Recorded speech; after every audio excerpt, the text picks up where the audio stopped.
அன்னாசி பழம் பிடிக்காதவங்க கூட இந்த தகவலை கேட்டிங்கன்னா அதுக்கப்புறம் சாப்பிட ஆரம்பிச்சிருவீங்க. இந்த ஒரு பழத்தில் என்னென்ன சத்து இருக்குது, அதனால் உடலுக்கு கிடைக்கும் 5 முக்கியமான நன்மைகள் என்னென்ன அப்படின்னு இந்த வீடியோவில் பார்க்கலாம். வீடியோவை ஸ்கிப் பண்ணாமல் கடைசி வரைக்கும் வாட்ச் பண்ணுங்கள். நம்ம சேனலை இது வரைக்கும் சப்ஸ்கிரைப் பண்ணாமல் இருந்தீங்கன்னா சப்ஸ்கிரைப் பண்ணிடுங்க. அன்னாசி பழத்தில் இருக்கிற முக்கியமான சத்துக்கள் என்னென்ன அப்படின்னு பார்த்தீங்கன்னா விட்டமின் சி, மேங்கனீஸ், பொட்டாசியம், நார்ச்சத்து, புரோமலைன் அப்படிங்கிற ஒரு இயற்கையான என்சைம், ஆன்டி ஆக்சிடென்ட்டுகள், இந்த மாதிரி முக்கியமான சத்துக்கள்லாம் இருக்குது. இந்த சத்துக்கள் தான் அன்னாசி பழத்தை ஒரு சிறப்பான பழமாக மாற்றுது. சரி, இந்த அன்னாசி பழத்தோட அற்புதமான 5 மருத்துவ நன்மைகள் என்னென்ன அப்படின்னு பார்த்தீங்கன்னா, ஃபஸ்ட்டு நோய் எதிர்ப்பு சக்தியை அதிகரிக்கும். அன்னாசி பழத்தில் இருக்கிற விட்டமின் சி உடலின் இயல்பான நோய் எதிர்ப்பு செயல்பாட்டுக்கு ஆதரவாக செயல்படுது. உடலை ஆரோக்கியமாக வச்சுருக்க உதவுது. அடுத்து பார்த்தீங்கன்னா செரிமானத்துக்கு நல்லது.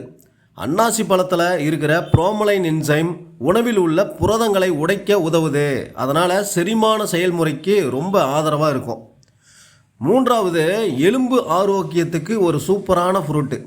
ஏன்னா இதில் மேங்கனீஸ் அப்படிங்கிற தாது சத்து இருக்குது. இதுதான் பார்த்திங்கன்னா எலும்புகளின் ஆரோக்கியத்தை பராமரிக்கிறதுக்கு முக்கிய பங்கு வகிக்குது. அன்னாசி பழம் இதற்கான ஒரு நல்ல மூலமாக கருதப்படுது. அதனால் அடிக்கடி அன்னாசி பழம் சாப்பிட்டிங்கன்னா உங்களோட எலும்பு நல்லா ஸ்ட்ராங்காக இருக்கும். அடுத்து 4வது, உங்களோட உடலை புத்துணர்ச்சியாக வச்சுருக்க உதவும் இந்த அன்னாசி பழம். அன்னாசி பழத்தில் நீர்ச்சத்து மற்றும் பொட்டாசியம் அதிகமாக இருக்கிறதுனால உடலின் திரவ சமநிலையை பராமரிக்க உதவுது. குறிப்பாக வெயில் காலங்களில் புத்துணர்ச்சி கொடுக்கும் இந்த அன்னாசி பழம். அடுத்து 5வது பார்த்தீங்கன்னா செல்களின் ஆரோக்கியத்துக்கு ஒரு முக்கியமான பழம் தான் இந்த அன்னாசி பழம். அன்னாசி பழத்தில் இருக்கிற ஆன்டி ஆக்சிடென்ட்டுகள் உடலில் உருவாகும் ஃப்ரீ ரேடிக்கல்ஸின் தாக்கத்தை குறைக்க உதவி செய்து செல்களை ஆரோக்கியமாக பாதுகாக்க உதவுது.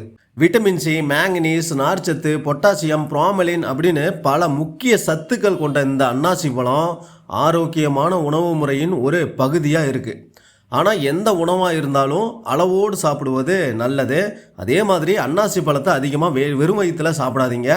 உணவு சாப்பிட்ட பிறகு எடுத்துக்கிட்டிங்கன்னா அன்னாசி பழம் உங்கள் செரிமானத்துக்கும் நல்லாயிருக்கும், வயிறு பிரச்சனையும் வராது.